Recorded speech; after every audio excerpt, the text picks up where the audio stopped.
Yo, what is up, Team Vuong? Glad to see you guys back here again, and I'm glad to be back with you with another video today. I'm going to do a read aloud after a number of requests after my last video for me to do more videos like this. So, yeah, so stay tuned, guys. But before we jump right into it, how are you guys? How are you guys feeling? Don't say good, because good is not a feeling. So, talk to me. Put it in the comments below. How are you feeling? You can pause the video if you want to. I can wait here. Okay? Good? Got it? Alright. Sweet. How I'm feeling? I'm feeling a little bit, to be honest, I'm feeling kind of bored. I'm feeling bored and I'm feeling, still a little uneasy, but I'm also feeling at peace as well. Just kind of in the comfort of my own home. So, like I said, feelings are very complicated. We can feel lots of different ones all at the same time, so it could get really confusing, but you know, it's good for us to give ourselves this moment to do that. And before we get started, a few other things. First of all, I'm dressed up today as one of my favorite superheroes in Pixar. Wonder if you can guess who. And I have a friend joining us today. Yeah, meet Baymax, guys. Actually, to be honest, like, my hair is a mess, so I had to put a hat on. I'll show you guys, though. I mean, my hair is really long, and I don't think the barbers are gonna open anytime soon. But it's okay, because we're not going anywhere anyway. So, yeah. Anyway, let's do some regulation breaths. Okay, so that we can get ourselves focused for today's read aloud. Get into our sacred zone. When I say sacred zone, I really mean like that's what you need to do as a reader, is get into a place where you can really just dive deeply and intensely into a book, into the world of your book. So it's important that we allow ourselves this time too. So, all right, take a deep breath in and out. In, out. A second. In, out. In, out. Last one. Out. Don't know about you, but that made me feel a little bit more calm. And just right before we hop into the video, I want to share with you something I got. You didn't see that. It's a Pop Funko. Can you guess who it is? It's a movie that hasn't even come out yet. I was so excited for this movie, and now it has to be delayed, so we have to wait until later for us to be able to really enjoy this movie of Mulan. Mulan is one of my heroes as well, in terms of like just heroes in general, because I don't know, I really like books with a theme of perseverance and people who could be the underdog, and they rise up and they continue pushing on and they face all these challenges and these struggles, but they end up overcoming them. Those are the ones that I really connect with me the most. And this one with Mulan, her being a girl and not being accepted by society to do things like go to war, be a soldier, and bring honor to her family in that sense, is such a really empowering story, just for us all to kind of look up to. So it's kind of cool, and so that's why I got a Pop Funko of her to just kind of like display. Same with Baymax here. Baymax is also a symbol too, also a hero as well, kind of like another version of Tadashi, who he left behind to care for the world. So it's kind of cool, guys, to think about who your heroes are. So the question for today is, who are the heroes in your life? Heroes don't need to wear capes and fly and have magic. Heroes could be someone as ordinary as you and I. The thing is, we have to remember this, because it's a way to show gratitude and to be grateful for what we have and for the people that are in our lives.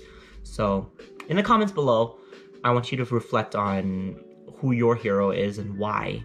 Not just because of, you know, you think they wear cool clothes or whatnot, but also think about, like, are there qualities, are there character traits, or something that really makes that person stand out to you?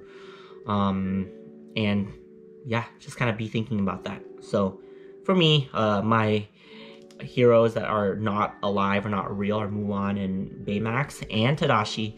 And then my true hero just in the world are, there's so many of them, but one of them is my grandma, because she's somebody who has never stopped believing in me ever since I was young. So she definitely is not somebody who can go around and fight in war, or somebody who is a big fluffy marshmallow that can also go around saving people's lives from danger and from dying or whatnot. But my grandma's an ordinary person that really means a lot to me. So she is my hero.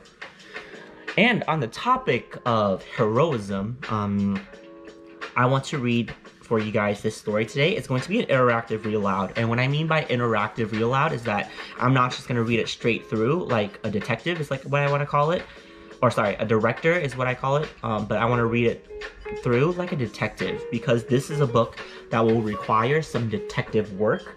Because it's gonna give you a lot of clues for you to make inferences. So the book is called One Red Shoe, and as I read this, I'm going to stop in between like pages or different parts of the book. I'll ask you some questions and some things for you to think about. There's lots to think about. There's not only the story and the words and just all those cues and the details that the author Karen Gruss and Tobias Kretschy, I think. Not only do they give you those details to make inferences, but also there's a lot of inferences you can grow based upon the illustrations and the pictures here. So I'm gonna be taking the GoPro and going closer to the book and kind of giving you guys a chance to kind of do that work with me. But this is one of my very favorite books. It's kind of heavy and it's deep. So as I am reading this, I want you to think about what could possible themes be, like what is the author trying to teach us, and also make sense of what is happening in this story, because the author is not going to come out and just tell you. You have to make inferences, and that's what makes reading just so fun, because you're not given the answer and you have to do that detective work. So One Red Shoe, without further ado. Okay, let's see here. I'm gonna bring you guys closer to me, and actually I will show you the actual book. Baymax is gonna sit here and listen too, by the way. Here you go, Baymax. Comfortable? There you go. Okay, One Red Shoe. And as we are reading this, I want you to be also keeping in your mind about how does this connect with heroism? Because we're already talking about heroes and everything. This is not planned, by the way, but it just somehow happened to kind of all fit. So, One Red Shoe. Before we start reading, do you have any predictions about what this story could be about? That's a picture right here. Hold on, it's kind of being... There you go.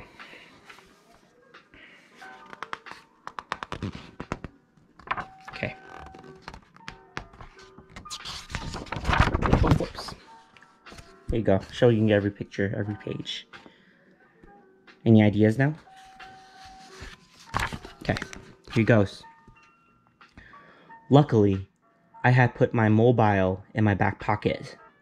The explosions and gunshots outside were so loud that I only detected the call because the phone vibrated. A school bus had been attacked, my colleague shouted over the sound of combat. The surviving children have just been evacuated. Strange. How ordinary this message sounded. Meet you at the clinic and keep your head down if you hear a gunfire, my friend. We'll need you here. With that, he hung up. What's going on, guys?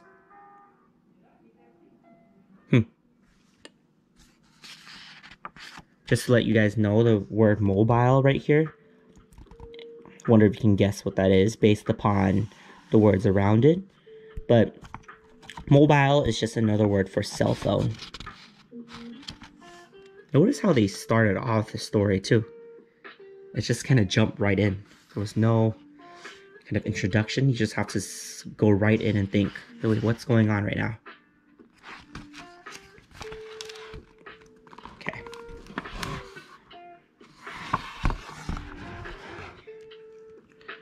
I decided to go on foot. My Jeep had given up the ghost a few days earlier when the shopping mall entryway near the parking lot had collapsed and buried everything underneath. A father and his son were also buried, just as they were leaving the bakery. An old man on a crutch beside me had watched it happen. "Why wasn't it me?" I heard him say, as he painfully held himself upright. Why would that old man say that? Why wasn't it me? After what he witnessed.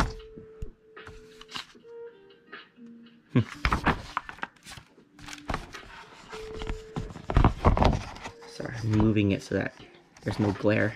Let's try that.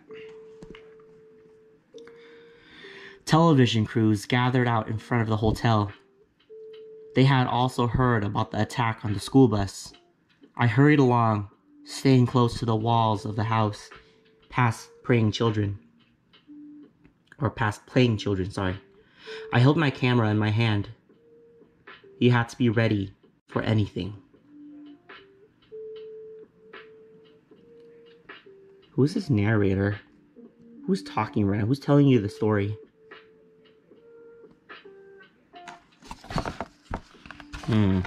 This person is going around with a camera in their hand. Wonder what you're getting for. Photographer, maybe?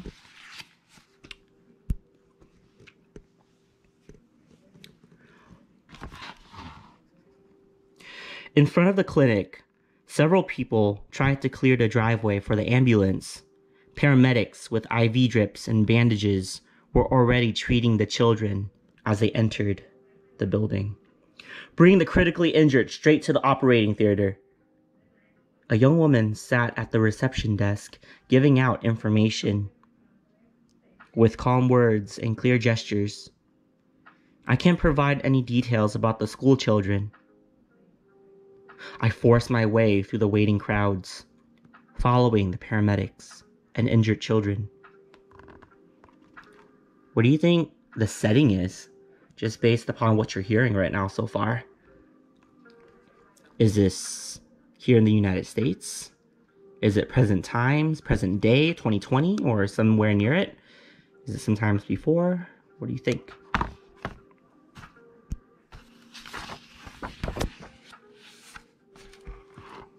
Guys noticing any pictures or noticing any patterns or details? My colleague stood outside the operating theater. By the way, colleague, right here, that's a word that means somebody who works with you. So my colleague are all the teachers that I work with that are in the building. Those are my colleagues. Sorry, okay. My colleague stood outside the operating theater. "He's 8 or 9 years old," he said. A grenade hit his right leg. He also had a shrapnel wound to the head. He pointed to a boy in jeans and a t-shirt who lay on a gurney in front of me. He wore a red basketball shoe on his left foot. I had given a pair of the same shoes to my nephew for his 8th birthday. I turned my camera on.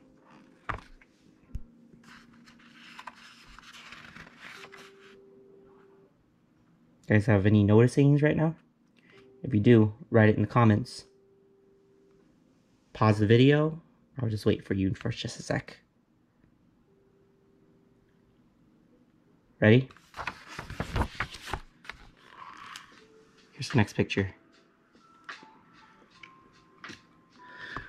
The red shoe showed up clearly in the foreground of the display. Where had the other one gone? My nephew loved his basketball shoes.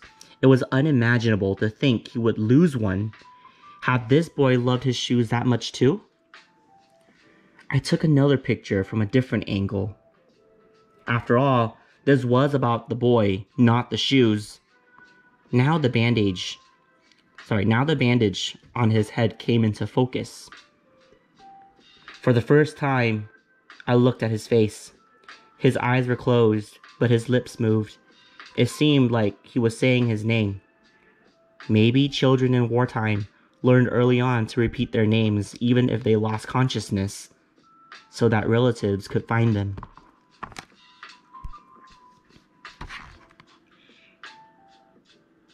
There's some theme going on here, guys, about war.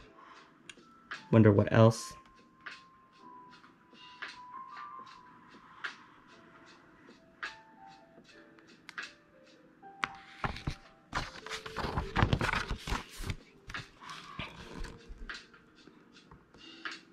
I like the artwork, guys.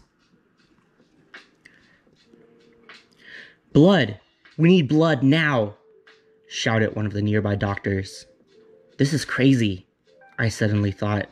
If there was anything we had enough of here, it was blood. We've asked for more blood.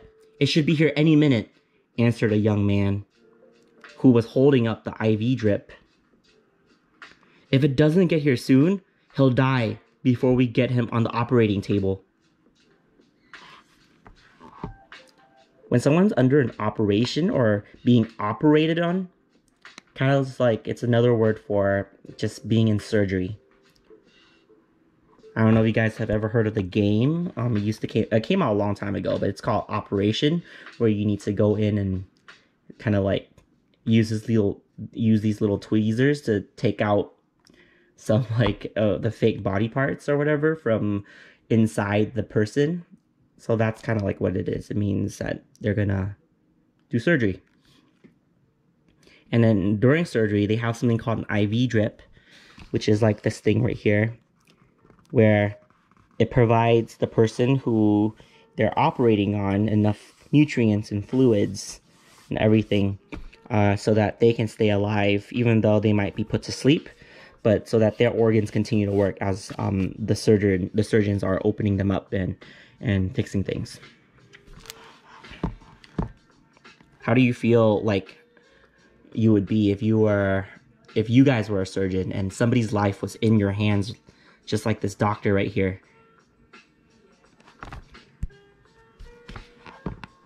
I held up the camera between the child and me. Zooming out, I tried to capture the whole zoom. After all, the people at home deserve the most accurate information possible.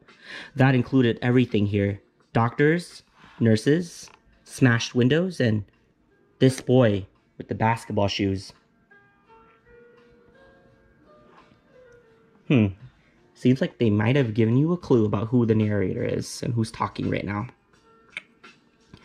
Team Vuong, whenever we read any story or watch any movies, we have to think about, are there any things that are repeated, any objects that repeats, or things that the author brings up again and again and again? And right now, the object that's being repeated is that's right, the shoes, okay? Or not the shoes, but the one shoe. And your question is, when you are trying to determine about, what this could all mean, is what could this shoe stand for? Okay, why would the author even think about bringing this up again and again and again? Could it have a deeper meaning than what it really is? That's up to us to interpret as a reader, guys. So think about that. Okay. What's the boy's name? I heard myself ask suddenly. Excuse me, can't you see we're busy here? The nurse did not seem very happy about my presence. What's his name? This boy must have a name. My voice was loud. After all, I was here as a photographer to do my job, just like the doctors and nurses, and I needed the facts. Dates, places, names. The man with the IV drip looked at me.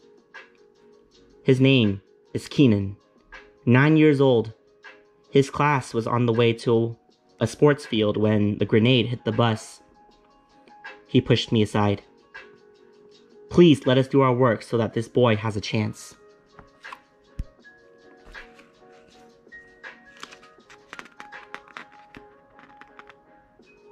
Sounds like you found out who he is, or what the narrator is doing.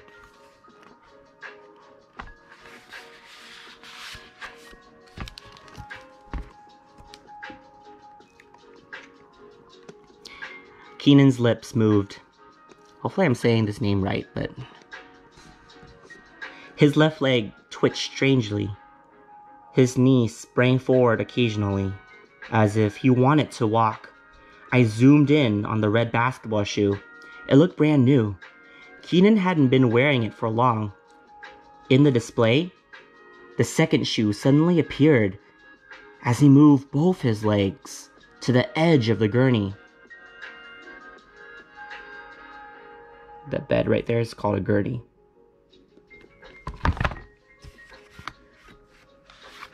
Any predictions now?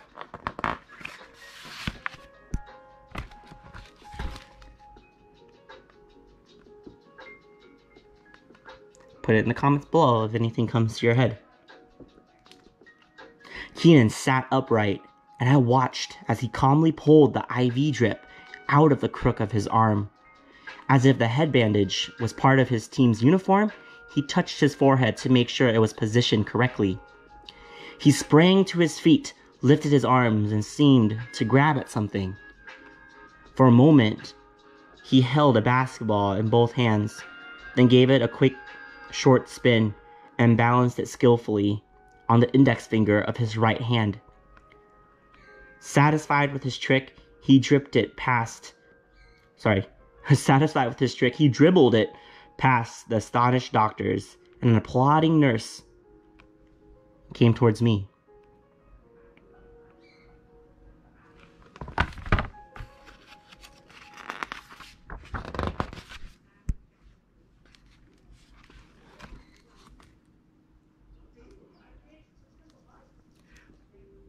I nearly dropped my camera. I stared at the gurney, paralyzed. It was empty. The nurses had shifted Keenan to a smaller bed. The IV drip was still in his arm, and blood was now dripped into his body. Maybe he would make it. I retreated to the corner of the room and examined my camera. On the display, I looked through the last shots. I had taken the same photo 12 times. In each one, Keenan was stretched out on the gurney, a bloodied bandage on his head, and a red basketball shoe on his left foot. Wait a minute, guys. What just happened here? What happened? What happened? From here? To here. Wait. Didn't he just get up and start walking? Didn't he see 2 red shoes instead of just 1? Then what happened, guys?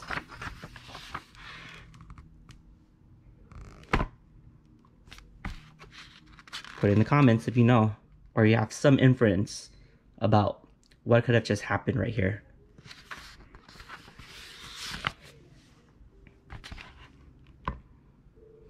Hey champ, how's the basketball season going? On the other end of the line, my nephew sounded excited. We have a real chance at the championship. If you're back in time, you have to come to my, if you're back in time, you have to come to the final game. It would be a privilege. I'd love to be there. Take care of yourself until then. And of your shoes, I wanted to tell him. But we had already hung up. Why do you think he's making that call to his nephew?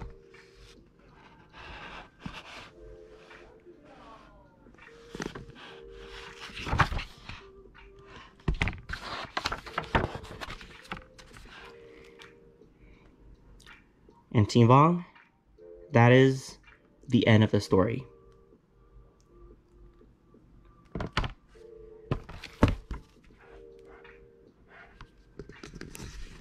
So, what do you guys think? Are you confused? Because when I first read this for the very first time, I definitely was. I was like, wait a minute. It started suddenly and it ended suddenly. But all authors are very intentional about how they write their stories. And this story was written like that for a reason. To show you some kind of a mood. To create suspense. So, Team Vuong, this is a book for you to be thinking about what the meaning could be. In my next video, I will come back and we'll discuss this, and I'll tell you about what I think about this story. But in the meantime, guys, I want you guys to kind of play around with some interpretations about what the story could mean, what the theme is, what the lesson is, what the narrator is doing, what the narrator learned, what does one red shoe mean, because somehow it could be a very important symbol in this story. And kind of connecting it to the real world, and how does it connect with heroism, people being a hero, especially what happened during this scene right here, where we went from this,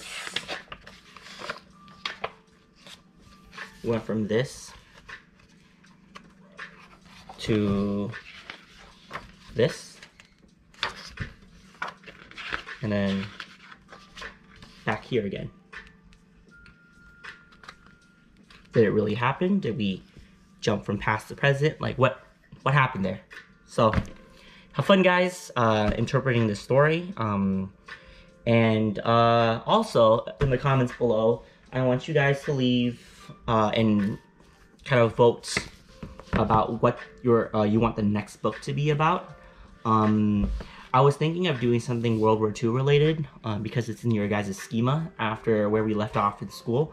So I have this one called The Harmonica, The Lily Cupboard, which is the story of the Holocaust, A New Coat for Anna, and Jars of Hope.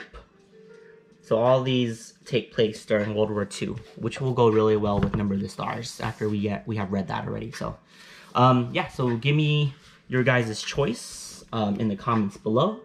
Have a discussion about One Red Shoe, and I will see you guys in the next video.